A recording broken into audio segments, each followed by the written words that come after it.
ఒక్క మాట సూటిగా నేను ప్రశ్నిస్తున్నాను. మీరు మొదటిసారిగా ఆంధ్రప్రదేశ్కి వచ్చి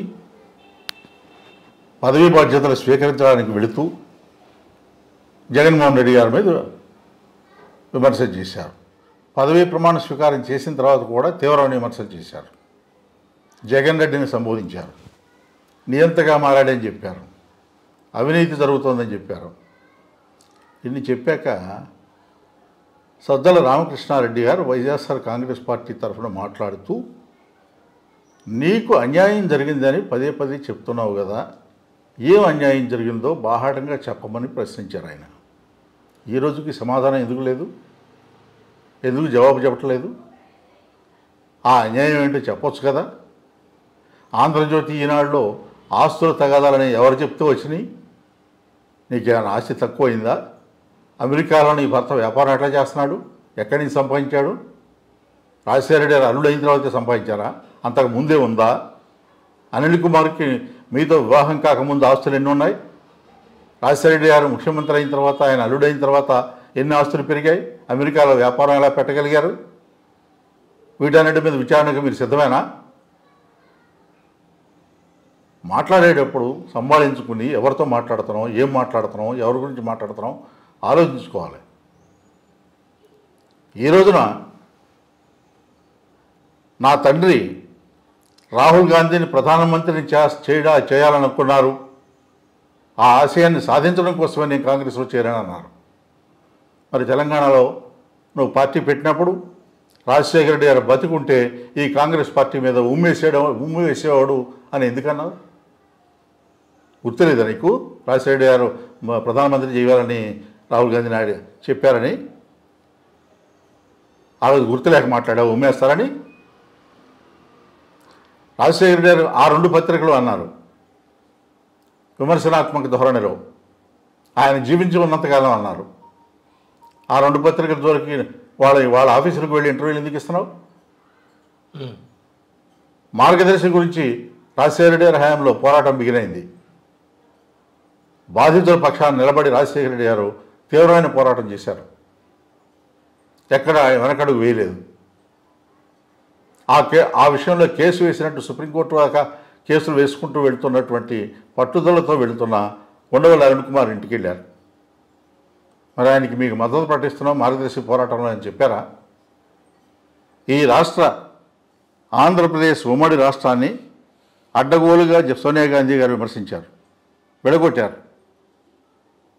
ఆ విడగొట్టినప్పుడు ఒక్క ఉండవల్లి అరుణ్ కుమార్ గారే సుప్రీంకోర్టులో పిటిషన్ దాఖలు చేశారు. అడ్డగోలుగా విభజించారు, పార్లమెంటు తలుపులు మూసి, లైట్లు తీసేసి, మైకులు తీసేసి, టీవీలు ఆఫ్ చేసి, ఓటింగ్ తీసుకోకుండా విభజించారని పిటిషన్ దాఖలు చేశారు. దానికి అనుబంధంగా ఆంధ్రప్రదేశ్ ప్రభుత్వం కూడా ఒక పిటిషన్ దాఖలు చేసింది. మరి దీనికి ఎందుకు మద్దతు ప్రకటించలేదు? నీ తండ్రి విభజనకు వ్యతిరేకమని తెలుసు కదా. నీ తండ్రి జీవితాంతం కూడా చంద్రబాబుతో ఎప్పుడూ సహజు కుదుర్చుకోవాలి.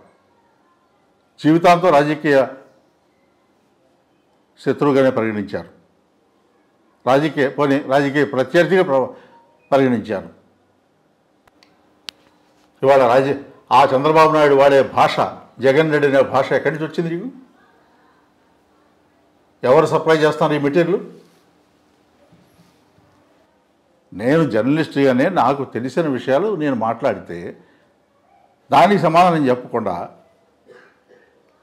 జగన్మోహన్ రెడ్డి కొంతమంది నా మీద ప్రయోగిస్తున్నారు.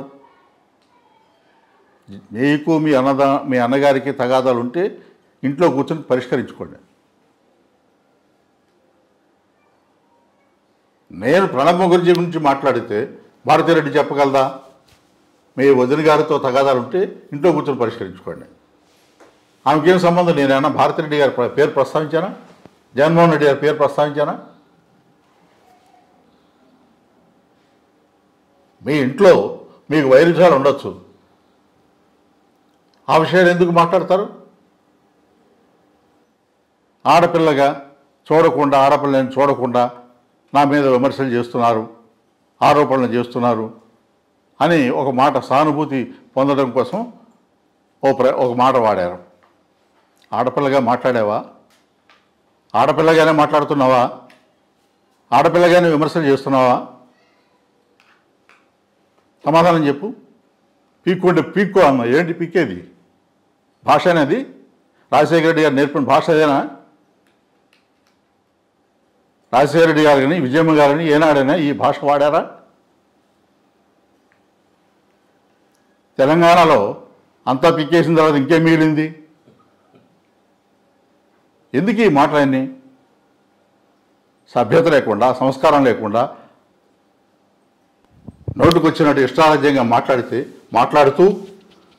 నేను రాజశేఖర రెడ్డి గారి కుమార్తెని, పులిబిడ్డని, పెళ్ళి 40 ఏళ్ళ తర్వాత కూడా వైఎస్ షర్మిలారెడ్డి అడుగుతావా? నీ బ్యాంక్ అకౌంట్లో, నీ పాస్పోర్ట్లో కూడా వైఎస్ అని ఉందా? ఎవరిని మభ్యపెట్టడానికి ఈ మాటలన్నీ? ఏ ధైర్యం ఉంటే నువ్వు ఈ రోజున 10-15 రోజుల నుంచి పర్యటిస్తున్నారు. ప్రత్యేక హోదా గురించి ఏం చేస్తావు? ఎందుకు చెప్పలేదు? పార్లమెంట్లో ఉన్న పార్లమెంటు మెంబర్లు, కాంగ్రెస్ మెంబర్లు అందరూ కూడా చీల్చింది కాంగ్రెస్ కదా ఆంధ్రప్రదేశ్ని. ఆ ప్రత్యేక హోదా ఇస్తానని హామీ ఇచ్చింది కాంగ్రెస్ ప్రధానమంత్రి కదా. మోకమ్మడిగా దేశవ్యాప్తంగా ఉన్న కాంగ్రెస్ ఎంపీలంతా ఎందుకు రాజీనామా చేయలేదు? ఆంధ్రప్రదేశ్కి మనం కదా చీల్చింది, బాధ్యత మంద కదా. మనం మూకమ్మడిగా రాజీనామా చేస్తే ప్రత్యేక హోదా వస్తుందని ఎందుకు అనుకోలేదు? నువ్వు జగన్మోహన్ రెడ్డి గారిని ప్రశ్నిస్తావు. మాట్లాడేదానికి అర్థం పర్థం ఉండాలి. కొంచెం ఎక్సర్సైజ్ చేయాలి, స్టడీ చేయాలి. పక్కన ఉన్నారు కదా అనుభవజ్ఞులు, వాళ్ళు చెప్పట్లేదా? చెప్పినా నువ్వు వింటలేదా? నోటుకు వచ్చినట్టు బ్రోకర్లను మాట్లాడితే అది నీ స్థాయిని, నీ గురించి రాజశేఖర రెడ్డి గారి కుమార్తెగా నీకు ఇచ్చే గౌరవాన్ని తగ్గిస్తుంది తప్ప మరొకటి కాదు.